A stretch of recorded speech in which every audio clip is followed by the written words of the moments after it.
Assalamualaikum warahmatullahi wabarakatuh dan salam sejahtera saya ucapkan kepada semua. Pada hari ini kita akan belajar mengenai sumbangan Adam Smith dalam bidang ekonomi di Eropah pada abad ke-18. Oleh itu, kita perlulah mengetahui latar belakang Adam Smith terlebih dahulu. Adam Smith ini merupakan seorang pakar ekonomi dan ahli falsafah dari Scotland. Beliau terkenal dengan pengaruh bukunya iaitu The Wealth of Nations dan dianggap sebagai bapa ekonomi moden. Pada tahun 1751, Adam Smith telah dianugerahkan gelaran profesor oleh Universiti Glasgow. Pada tahun 1762 pula pihak Universiti Glasgow telah menganugerahkan beliau gelaran doktor undang-undang. Pada tahun 1787 sehingga 1789, beliau memegang jawatan sebagai Rektor Universiti Glasgow. Adam Smith merupakan pengasas kepada disiplin ekonomi moden. Beliau memperkenalkan teori seseorang individu boleh membina kehidupan bermoral dan berekonomi tanpa bimbingan atau arahan daripada negara.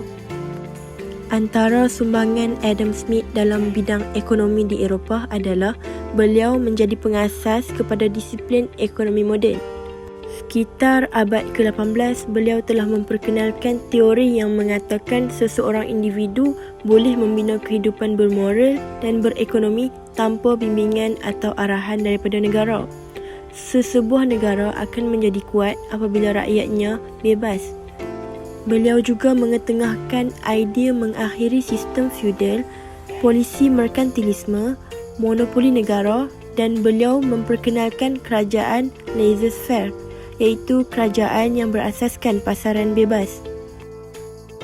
Sumbangan yang seterusnya adalah beliau telah mengamalkan konsep ekonomi laissez-faire. Seperti yang kita tahu, laissez-faire ialah istilah Perancis yang membawa maksud biarkan keadaan seperti yang sedia ada. Konsep ini merujuk kepada kehendak sekumpulan pedagang Perancis yang mahukan urusan perdagangan mereka tidak diganggu oleh kerajaan. Doktrin ini dikembangkan oleh Adam Smith di England dan beliau berpendapat bahawa kerajaan tidak harus campur tangan dalam urusan ekonomi. Sebaliknya, membiarkan sistem ekonomi berfungsi seperti biasa. Dengan cara ini, sistem ekonomi akan berfungsi dengan lebih cekap dan dapat memaksimumkan kebajikan umum. Sumbangan yang ketiga adalah Adam Smith telah mengkritik dasar merkantilisme. Beliau mengkritik dasar merkantilisme, iaitu apabila tindakan kerajaan yang mengawal koloni. Menurut beliau, koloni hanya akan berkembang pesat apabila diberi kebebasan menjalankan aktiviti mengikut pilihan sendiri. Sumbangan yang seterusnya adalah teori percukaian. Menurutnya, teori percukaian ialah kerajaan hanya mengenakan cukai dengan cara tidak menggugat kesejahteraan ekonomi dan rakyat sesebuah negara. Rakyat patut menyokong negara yang memberi kebebasan mengikut kebolehan sendiri. Antara amalan ekonomi tersendiri yang dipercayainya ialah kekayaan negara dinilai dari segi stok emas dan perak. Selain itu, negara patut mengekalkan penguasaan ke atas emas dan perak serta mengenakan cukai ke atas barangan import, memberikan subsidi kepada pengeksport dan melindungi industri domestik. Sumbangan yang kelima adalah amalan perdagangan. Adam Smith telah berpendapat bahawa pembeli dan peniaga perlu bersama-sama mendapat keuntungan. Mengimport dan mengeksport barangan hendaklah memberi keuntungan kepada kedua-dua pihak. Faedah perdagangan perlu dinikmati oleh kedua-dua belah pihak. Semua pihak perlu meningkatkan kemakmuran sama seperti pertanian atau pembuatan.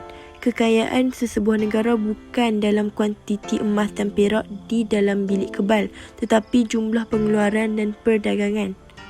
Sumbangan yang keenam ialah teori ekonomi yang sistematik. Adam Smith telah menentang teori lama ekonomi perdagangan yang menekankan perlunya negara memiliki jongkong emas dalam jumlah yang besar. Beliau telah menolak pandangan golongan fisiokrat yang mengatakan bahawa tanah merupakan sumber utama. Adam Smith menekankan perkara yang paling penting, iaitu tenaga buruh.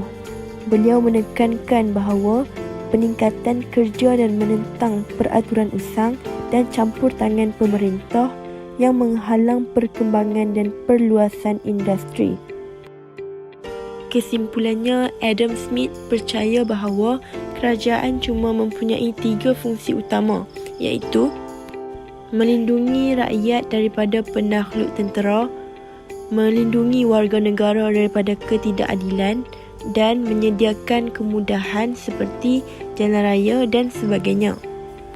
Oleh itu, jelaslah bahawa Adam Smith telah banyak memberi sumbangan dalam bidang ekonomi moden yang diguna pakai sehingga hari ini, dan doktrin yang diketengahkan beliau sesuai bagi mengurus ekonomi negara.